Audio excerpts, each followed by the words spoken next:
steel glinted in the morning light. Around him, a wall of phones, red dots blinking, live streams feeding thousands of strangers the same question. Why won't they let him through?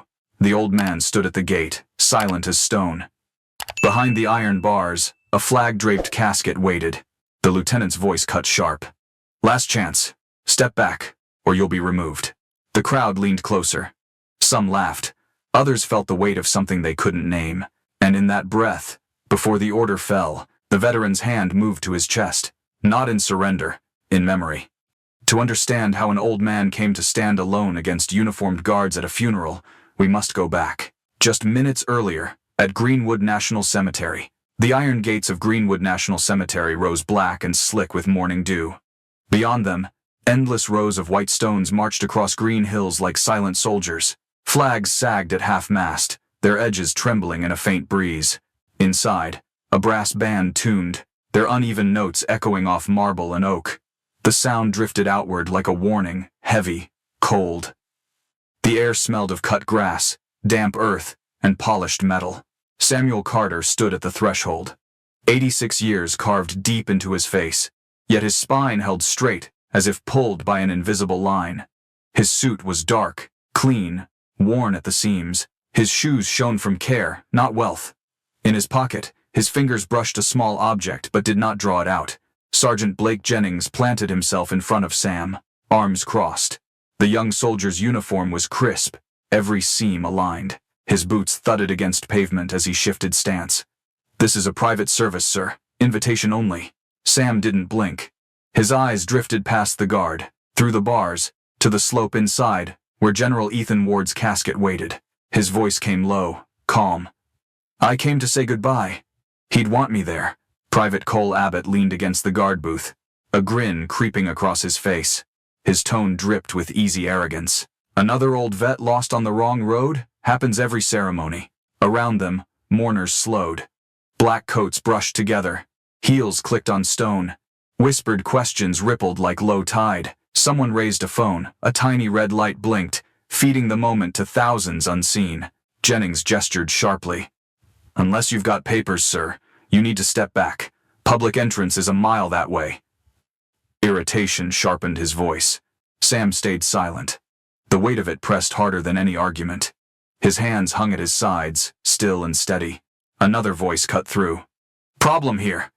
Lieutenant Cole Mercer strode forward, gloves tucked neatly at his belt, metals shining bright. He walked like a man who expected obedience before speaking. Jennings straightened at once. "Sir, this man refuses to leave. Says he knew General Ward." Mercer circled Sam slowly, scanning head to toe. He spoke loud enough for every phone to catch. "Knew him? Half this city knew him. That doesn't give you clearance." He stopped, tilting his head. "Unless you've got proof." Sam's hand rose toward his lapel, then fell. He offered nothing. Mercer's smirk hardened. "Then step back. Don't make me repeat myself." Murmurs swelled in the crowd. Some frowned at Mercer's tone. Others leaned forward eagerly. A woman whispered, "Why won't they let him in?" Her companion shook his head, eyes fixed on Sam. Sam didn't move. His jaw tightened, gaze locked on the flag within. Mercer sighed, loud and theatrical. "Enough." He snapped his fingers toward Jennings. "Cuff him." The order cracked like a shot across the gate. Jennings hesitated, then obeyed. His hand dipped to the pouch at his belt. The metallic snap of cuffs opening rang out, louder than the brass band inside. Abbott chuckled under his breath. "Show's over, Grandpa." Sam lifted his chin. His breathing slowed, one deep inhale, one steady exhale. His silence was a challenge without words. Jennings stepped forward, cuffs gleaming in pale light. The brass band struck a lower chord, heavy and solemn. The sound bled into the scene outside, pressing down on everyone. Phones tilted higher. Viewers flooded in. Comments scrolled. "Kick him out. This looks wrong. Who is he?" Mercer crossed his arms. His voice was smooth, cold. "Sergeant, get it done. He's wasting everyone's time." Jennings approached. The cuffs clinked softly as he adjusted his grip. His expression was tight, caught between duty and doubt. Sam's eyes didn't leave the gate. His mind seemed far beyond the iron bars, already with the coffin waiting in silence. A child's voice broke the hush. "Mom, why are they arresting him?" The mother pulled the child close, shushing quickly, eyes darting to the phones. The tension wrapped tighter. Jennings raised the cuffs higher. Steel hovered above Sam's wrist, inches away. Inside the cemetery, the band fell silent, preparing to begin the march. A breathless pause stretched over the grounds, and at the gate, Samuel Carter stood motionless, not resisting, not surrendering, only waiting. Captain Reed Hayes stood just beyond the gate, half hidden beneath the shadow of a tall oak. His uniform blended into the solemn crowd, but his eyes locked on Samuel Carter. Something about the way the old man stood made his pulse quicken. Sam's stance wasn't frail. His feet were planted, evenly balanced, like a man used to the shifting deck of a helicopter. His shoulders were relaxed but ready, as if waiting for a signal only he could hear. Hayes narrowed his gaze. He'd seen that posture before years ago, training with men who lived their lives one jump away from disaster. This wasn't the wobble of age. This was memory carved into bone. A phone camera swung closer, catching Sam's face in harsh detail. Viewers on the stream typed furiously, mocking or demanding answers. Hayes ignored them. His eyes moved lower, catching a glimpse of dull metal tucked inside Sam's lapel. It was no badge. It wasn't jewelry. It was a disc of iron, drilled through at the top, edges scarred by heat. To anyone else, it looked worthless. To Hayes, it looked like a story. The band inside the cemetery swelled again. Trumpets carried across the green fields. Hayes felt his jaw tighten. He whispered under his breath, almost to himself. Shard coin. His mind jolted back years. Rain hammered a black jungle canopy. The roar of rotor blades fought against gunfire. A UH-1 Raven 1-2 plunged low, its searchlight off, blades chopping the air in frantic rhythm. On the ground, chaos. Smoke, flares, broken shouts. Recon Team Nightfall, 7 men who were never supposed to exist. Operation Iron Lantern. Hayes had only read about it in a half-redacted briefing. He had thought it myth. The jungle erupted. Nightfall unit pinned down. Gunfire slashed the dark. Ethan Ward screamed from beneath a fallen tree. His leg twisted, blood soaking his fatigues. Samuel Carter heaved the trunk aside, every muscle burning. Bullets ripped leaves overhead. He pulled Ward free, lifted him onto his back, stumbled forward. Step after brutal step, the ground exploding around him. 200 meters to the smoke marker.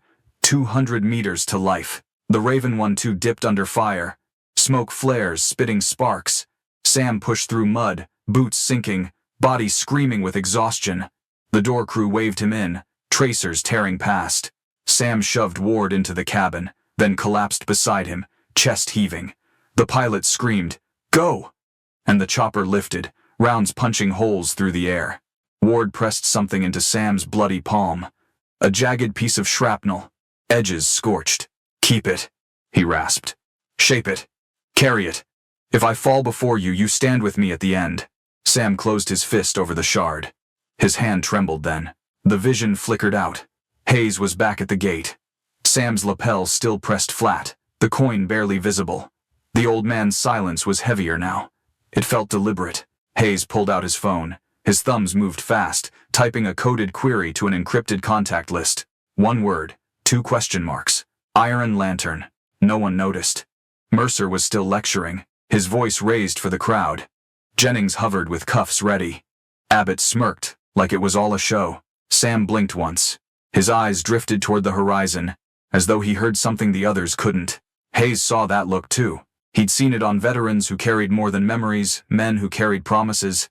Hayes's phone buzzed once. A reply, brief and sharp. 1 word. Confirm. His heart kicked. Whoever received his message hadn't hesitated. Hayes swallowed, eyes darting to Mercer, then back to Sam. He typed again. Fast. Coin visible. Need flag officer. He hit send and slid the phone away. Mercer's voice carried, smug and cutting. "Sir, you dishonor this ceremony. Take your trinket and leave." He gestured for Jennings to move again. Jennings shifted, but hesitation clouded his face. The old man's eyes met his, and something in that gaze slowed him. Hayes caught every second. He saw the ripple in the sergeant's resolve. He saw how wrong this was becoming. At the gate, Hayes wiped a sheen of sweat from his brow. The band inside shifted into a funeral march, low and steady. Time was collapsing. The livestream counter spiked. Thousands were watching. Hashtags scrolled. The crowd sensed a break was coming. Mercer folded his arms, frustrated by Sam's silence. Fine, he snapped. We'll handle this the hard way. Jennings clicked the cuffs once more. The sound was loud, deliberate. The crowd hushed. Hayes's phone buzzed again. This time not a text, a direct call from an unmarked number. He turned his back to the crowd and answered quietly. Captain Hayes, a clipped voice said. You sent confirmation. Yes, sir. Hayes kept his voice low. It's him, Samuel Carter. The coin's in plain sight. There was a pause. Hayes could hear papers shuffle, the scrape of a chair. Then Steele in the reply. Understood. General Caldwell will move. Keep him there. The line went dead. Hayes's hand trembled just slightly as he slid the phone back. He steadied himself with a breath. He turned his eyes to Sam once more. The old man stood in place, unmoved, silent as stone. Behind him, Mercer barked orders. Jennings hesitated. Abbott sneered. But Hayes knew the weight had shifted. He had lit the fuse. Inside the cemetery, loudspeakers crackled to life. Honored guests, prepare for the arrival of the procession. The gate pulsed with tension. Mercer's jaw clenched, his authority desperate. Abbott leaned forward for a better look, his grin thin and mean. The old man wasn't alone anymore, and the ceremony outside Greenwood was seconds away from breaking wide open. Lieutenant Mercer's patience snapped. His voice cut through the thick silence like a blade. Sergeant, secure him now! Jennings shifted forward, cuffs gleaming in the pale light. The metal clicked open, a sharp reminder of control. The crowd pressed closer, phones rising like a forest of black mirrors. Samuel Carter didn't move. His hands stayed at his sides, his chest steady. His eyes drifted past the gate toward the distant casket draped in the flag. Abbott's smirk widened. He leaned down, trying to bait him. What's wrong, old man? Nothing left to say. His words carried into the microphones of streaming phones. Jennings reached out, his hand closing on Sam's sleeve. The tug was firm, practiced. And then something slipped. The coin dropped. It spun across the pavement, ringing against the stone walkway. Light flashed off the edges as it wobbled, then settled flat. The crowd gasped. Even Abbott froze, eyes caught by the strange piece of metal. He crouched as if to kick it aside, but Hayes's voice cut sharp from the shadows. Don't touch that. Mercer glared at him. Captain, stay out of this. But Hayes didn't move. His eyes locked on the coin, and the tension rippled outward. Sam bent slowly, his fingers brushing the disc. He lifted it, turning it in the light. Scratched into the surface, barely visible. Nightfall R12. Mercer's jaw tightened. He was losing control. He barked again, louder. Cuff him, Sergeant. That's an order. Jennings hesitated. The old man's eyes met his. What Jennings saw wasn't defiance. It was memory heavy, unshakable, impossible to fight. His grip faltered. Mercer lunged forward, grabbing Sam's wrist himself. He jerked hard, pulling. The crowd flinched, murmurs rolling through. And then, the band inside the cemetery struck a single piercing note. The funeral march began. The moment froze. The procession appeared at the far road, black cars gliding past the rows of white stone. At the front, the hearse carrying General Ethan Ward. The live stream surged, tens of thousands watching. Comments exploded across the screen. Who is he? Why won't they let him in? Mercer yanked again, but Sam's feet rooted deep. He looked not at the lieutenant, but at the flag-draped casket coming into view. His face was carved from stone. Jennings swallowed. Sweat slid down his temple. Every instinct told him this was wrong, but Mercer's eyes burned with authority, and authority demanded obedience. The sergeant lifted the cuffs higher. The steel hovered inches from Sam's wrist. Abbott leaned forward, squinting at the coin.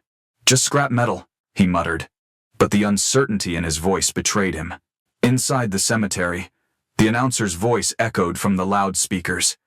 At this time we welcome the family of General Ethan Ward. Mercer cursed under his breath. This was spiraling in front of too many eyes. He bent low, fingers darting for the coin. But Jennings froze. His boot blocked Mercer's hand. His voice was low, trembling. Sir, maybe we should wait.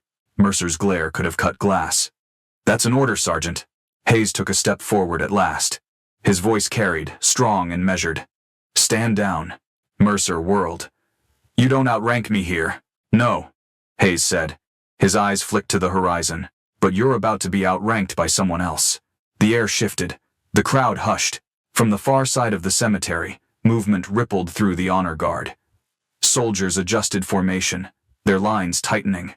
Officers stepped aside, clearing a path toward the gate. The band faltered, then resumed with deeper, steadier notes. A signal had been given. Phones swung in unison, capturing the new arrival. The live stream comments went wild. "Who is coming? Looks like a general." Mercer straightened, confused. His hand dropped from Sam's wrist. Jennings's cuffs slid back into their case. Hayes stood tall, voice low but steady. "He's here." The black cars slowed. One door opened. Out stepped a man in full dress uniform, 4 stars gleaming at his shoulders. His stride was deliberate, his gaze locked on the gate. General Nathan Caldwell. The murmurs in the crowd died instantly. Abbott's mouth snapped shut. Jennings stiffened to rigid attention. Mercer's face drained of color. He turned, too late to mask his shock. Sam Carter didn't move. His gaze remained on the casket, but his hand tightened once more around the coin. Caldwell approached, the air bending with the weight of his presence. His eyes never left the gate. Every phone captured it. Every viewer held their breath. The cuffs hung forgotten at Jennings's side. Mercer's command dissolved in the shadow of 4 stars. The power at the gate had shifted. The veteran was no longer the one on trial, and the world was about to learn why Samuel Carter would not be turned away. General Nathan Caldwell crossed the final steps to the gate. His presence pressed down like a storm front. Every soldier in sight snapped rigid, boots locked, eyes forward. He didn't glance at Mercer. He didn't glance at Jennings or Abbott. His gaze fixed on Samuel Carter, steady and unyielding. The crowd held its breath. Phones trembled in hands, streaming every second. For once, the comments slowed, replaced by a silence even digital voices couldn't break. Caldwell stopped in front of Sam. His eyes dropped to the coin in Sam's palm. He reached out, and Sam placed it in the general's gloved hand. Caldwell turned it over once. The scratches glinted in the morning light. Nightfall, R12. His jaw tightened. He wiped the metal clean with his thumb. When he looked back up, his voice carried without effort. "Remove the cuffs." Jennings froze. Mercer stammered, his command shattered. "General, this man—" Caldwell cut him off with a glance colder than steel. "Sergeant, do it." The cuffs clicked shut again, not on Sam's wrists but back in their case. Jennings swallowed hard. Mercer's face drained of color. Caldwell stepped closer. His voice dropped low, meant only for Sam. "Ethan Ward spoke of you. He said if you came, the line would stop until you stood beside him." Sam nodded once. No words. Only the quiet weight of memory. Caldwell turned sharply. His voice rose for all to hear. "This man enters with me. No one lays a hand on him. Not now. Not ever." The order cut through the silence like thunder. The crowd parted. Soldiers shifted aside. The air itself seemed to move out of Sam's way. Caldwell placed a hand on Sam's arm. Together they stepped past the gate. The flag-draped casket came into view, sunlight gleaming off its polished surface. Phones lowered. Murmurs fell away. The world shrank to the path between the gate and the waiting coffin. At the front row, Caldwell stopped. He placed the coin back in Sam's palm. Sam moved forward alone. His steps were slow, measured. He reached the casket and set the coin gently on the corner of the flag. The dull metal rested against bright cloth, a secret history hidden in plain sight. For a moment, no one breathed. Then the band struck a softer note, honoring not just the general but the man beside him. Sam's hand lingered on the flag. His eyes closed. In his mind, rotor blades thundered once more. Ward's voice echoed from long ago. "If I fall before you, stand with me at the end." Now, at last, he had. The silence stretched, heavy and full. Behind him, Mercer stood frozen, his authority shattered. Abbott stared at the ground. Jennings stood at attention, eyes glistening. Hayes watched from the shadows, a quiet relief settling over him. He had done his part. The old warrior had found his way home. The live stream didn't end with mockery or outrage. It ended with a single caption scrolling across 10,000 screens. "The last promise kept.